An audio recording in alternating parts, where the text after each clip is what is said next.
Bem, eu acho que é um projeto importantíssimo para a sociedade portuguesa, urgente, incontornável, até porque não há identidade de uma nação, de um povo, sem que ele se funda, digamos, numa memória, de certa forma, identificadora desse povo. A identidade não é uma coisa que se queria doar de forma abstrata, com quimeras. Portanto, precisa muitas vezes de uma memória e essa memória tem vestígios muito claros. Tem vestígios arqueológicos, vestígios materiais e tem essa materialidade muito própria que é o documento escrito nas suas múltiplas valências, que seja um texto de cariz mais literário, mais poético, que seja um texto cronístico ou de características mais históricas, que seja também um texto científico. Porque todos esses documentos, digamos, escritos, são, de certa forma,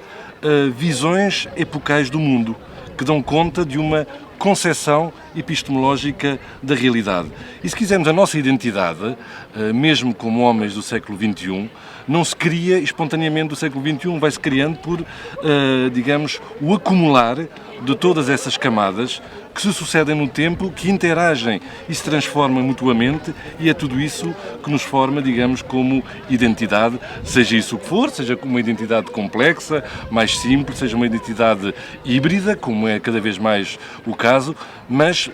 para nos identificarmos, temos que nos identificar com base numa materialidade. E essas fontes, digamos, as fontes da cultura, da literatura portuguesa, são a materialidade por excelência na qual se pode enraizar e reconstruir essa identidade. E sem essa identidade, dificilmente podemos projetar, se quisermos, ou projetar-nos como povo no próprio futuro. Falou em várias áreas, em vários saberes, sendo especialista em literatura, nomeadamente em literatura medieval, qual é que acha que será a importância deste projeto, por exemplo, para os estudantes de literatura e nos cursos de literatura em Portugal? Bem, eu acho que vai ser determinante, porque como professor de literatura, uma das coisas que eu tendo a ensinar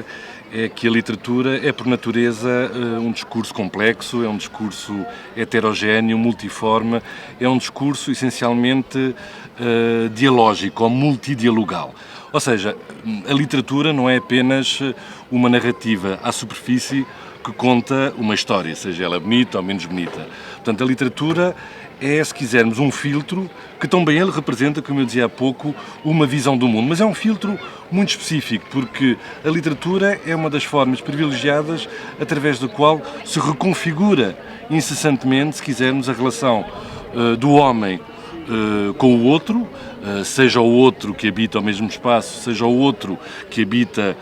espaços distintos, para o qual ele se dirige ou que ele acolhe, e que reconfigura também a nossa própria percepção e concepção da realidade. Portanto, a literatura é tudo isso, mas significa que a literatura se tece de múltiplos discursos. E muitas vezes aquilo que se pede aos estudantes não é só que analisem o texto literário como se fosse uma coisa reflexiva, como se o texto literário apenas contasse uma história sobre si própria,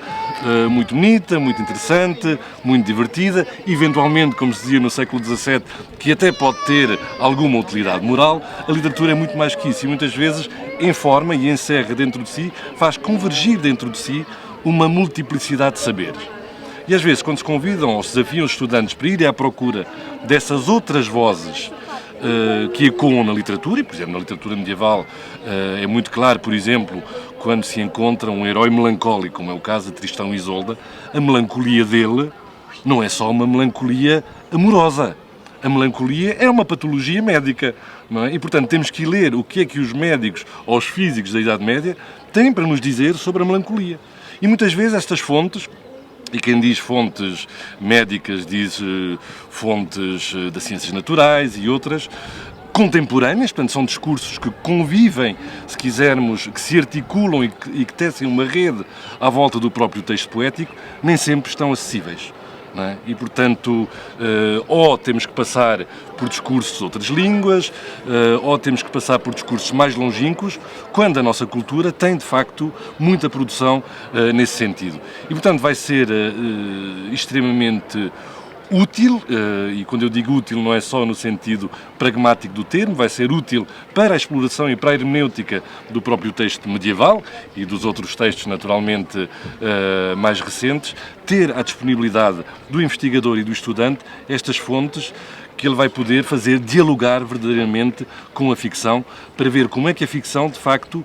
consegue fazer convergir, confluir vários discursos para produzir um novo significado e para fazer produzir, digamos, uma nova e sempre renovada configuração da realidade.